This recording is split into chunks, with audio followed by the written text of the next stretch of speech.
Saturday and Sunday mornings from 7 on Talk Radio. Hello, this is Andre Walker, your little Uncle Dre on a Sunday morning. Do you know, it's a gorgeous day out there. I don't know how many of you are going to end up at barbecues and whatever and enjoying yourself. I hope you do, actually. I'm not encouraging you to break the law, by the way. The lockdown does allow you to have 6 people as long as you socially distance. Did you see that joke going around Twitter? The seven dwarfs are not allowed to meet up. One of them is not happy. Right, okay. Talking of bad jokes and an inability to make anybody laugh. Have we got Dave Chawner here? Oh, what an amazing introduction. I'm really sorry. That's got to be the best. I can't believe it. I'm really horrible to you all the time. Dave, can I tell you something? I've missed being horrible to you every Friday recording fake news. And I haven't missed it one bit. I am, of course, kidding. It's been terrible. I've actually been to a socially distanced barbecue already. And have you been to anything like this already? Look, I've got to be honest with you. Ignorance is bliss. I haven't bothered reading the rules. I don't know whether I'm breaking them or not. Because I'm just so sick of it. I just don't care. I think that's what most people are. That you just kind of get like fatigue of all of these new rules, and so people are just going about their day. You know what? I actually think that's kind of better. I think people are sort of self-policing and doing pretty much all right. Well, I saw that bloke. There was a bloke who sort of tweeted going, I was on a flight from Belfast to London and it was absolutely packed. It was disgusting. So I tweeted back going, well, there's one way to reduce the number of passengers. Get off. Right? Yeah. And you hear these people all the time gobbing off about, when I was walking around today, there were other people on the street. What are these people doing? You think, well, presumably the same as you. But if you don't want to bump into these people, or you want to reduce the total number of people on the street, reduce it by 1 yourself. Yeah, reduce that. There's so much finger pointing at the moment, isn't there? People are just angry and just constantly say, you're doing wrong, and I don't think that's like particularly helpful at the moment. I actually just think, like, look, police yourself, stop worrying about everyone else. Yeah, absolutely. Now tell me, look, first of all, you're a vegan, or as I prefer to call vegetableist, as you know, or carniphobe.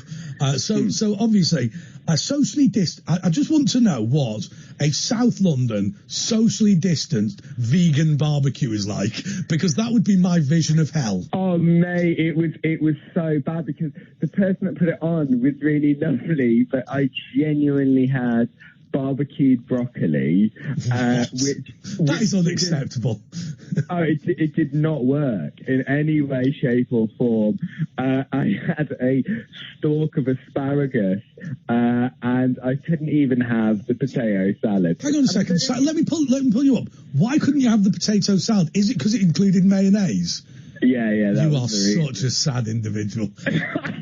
Look, I'm not going to pretend I disappoint myself. That's the real truth of this. And also, I bet your friends are like the worst, most, I'm very concerned about social distancing. I'm very concerned, those sort of whiny, sad lefty individuals. That'll be your social circle, won't it? Where everyone's called Sebastian and enjoys and went on their gap year to Africa painting a school. There's nothing more middle class than being at a barbecue and hearing, oh, can you pass the pink Himalayan salt, please?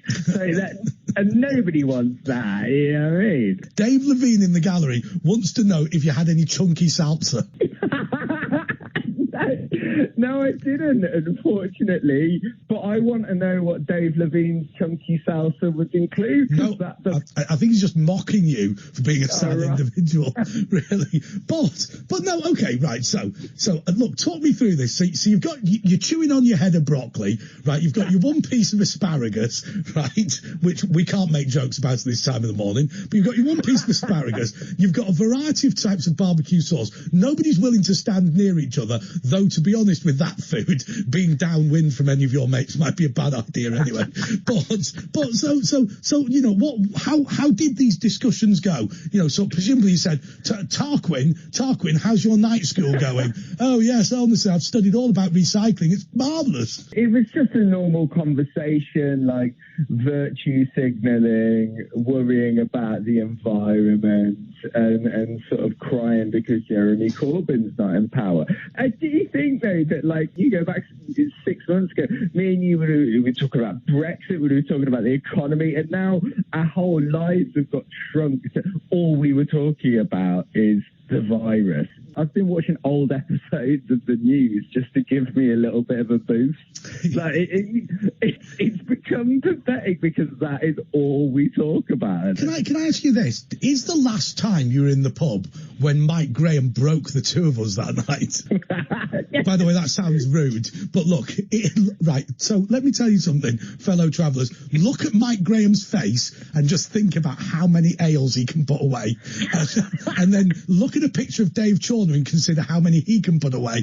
And let me tell you, that disparity, I cannot remember getting the train home. I can remember eating a shawarma from the place near Paddington Station, chewing it in front of this angry old woman on the train, and then God knows what happened after that. All I remember was hugging my stomach on the train and shouting, "Mom!"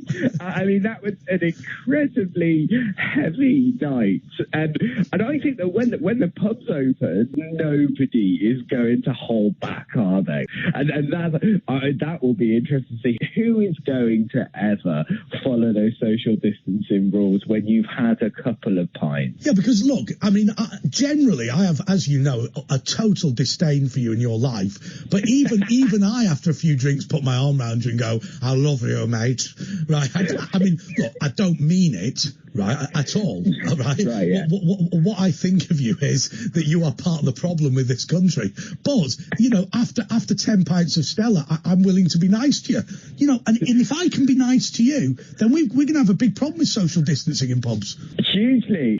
People are so frustrated with lockdown, and I honestly think that's why there's so much anger at the moment. And people just want to get out. I'm sick of the sight of this flat.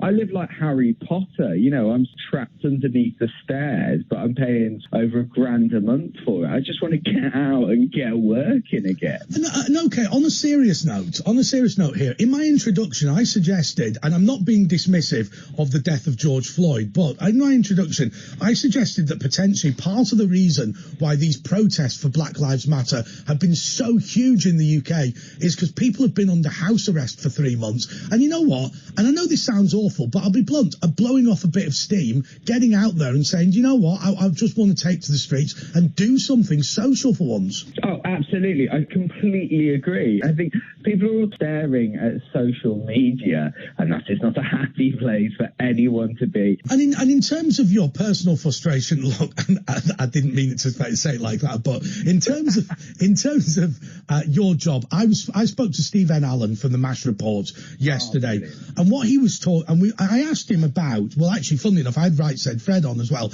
and I asked both of them about, that's the company you're keeping, by the way, Chawner, right? Just to be clear on that. Right Said Fred, Steve N. Allen, Steve Bannon's on, Peter Blexley and Dave Chawner, right? There's only one of those who is, anyway, right.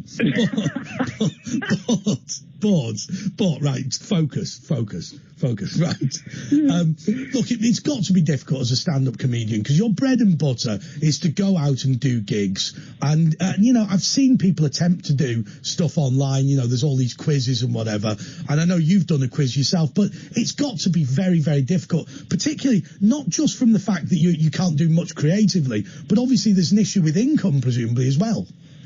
A huge issue with income. And I think people have tried to do stuff, and I hate to be disparaging, but it just doesn't work. It's a poor imitation of what a good night out and a good laugh with people should be. And what about this idea, and I know it's come from the football fraternity, of having the sort of, the canned applause, or in the case, or the canned chanting, or in your case, canned laughter. Right, I'm not going to make a joke at your expense, but when in the 70s and 80s, they started putting canned laughter onto sitcoms, it did add something to it, whether you liked it or not. And is that something that could potentially give an oomph to these stand-up comedy performances? I think the problem is with canned laughter, it's become like a pastiche of itself. When that first started, people were like, oh, this is something different and something new. But I think we've moved on so much with comedy, and I think that would be like the editing equivalent of having a dad joke in there. It'd just be like really cringy and awful. And I think that's what's really interesting about all of this, is people are trying to use technology in different ways to do different things. I mean, there's one gig that runs that they use Zoom, and you can actually just sort of see the audience. And I sort of logged in because they've got a very high-profile act. And I just wanted to see how it went. And it was really odd because you'd got half of the audience that was sitting there laughing. They've got a glass of wine, they've got a beer, they're having a lovely time. And then the other half were obviously like doing the washing up or picking their nails. And I was like, this does not work at all. Well, look, Chawner, do you know, we're almost completely out of time. I suppose I've got 30 seconds with you. I do want to ask you very quickly, will all this have an impact on new and up-and-coming comedians? Because obviously the whole system has been set into disarray, and now everybody has as much of a chance as anybody else. It's a level playing field on Zoom. It absolutely is. And I think what's really worse is it's hard to build momentum, and it's really easy to let it go. And I see so many people that just did the last series live at the Apollo, and they were building this great momentum, and now that's all been shot down. I think it's going to be really difficult for people. But you know what? I think more importantly, you've got to play the game on the field that you're on. So yeah, it's going to be interesting, but I also think it could be a good opportunity to diversify. Right, Chawner, I do miss you. I'm looking forward to getting to the pub with you, and I will see you very soon. Saturday and Sunday mornings from 7 on Talk Radio.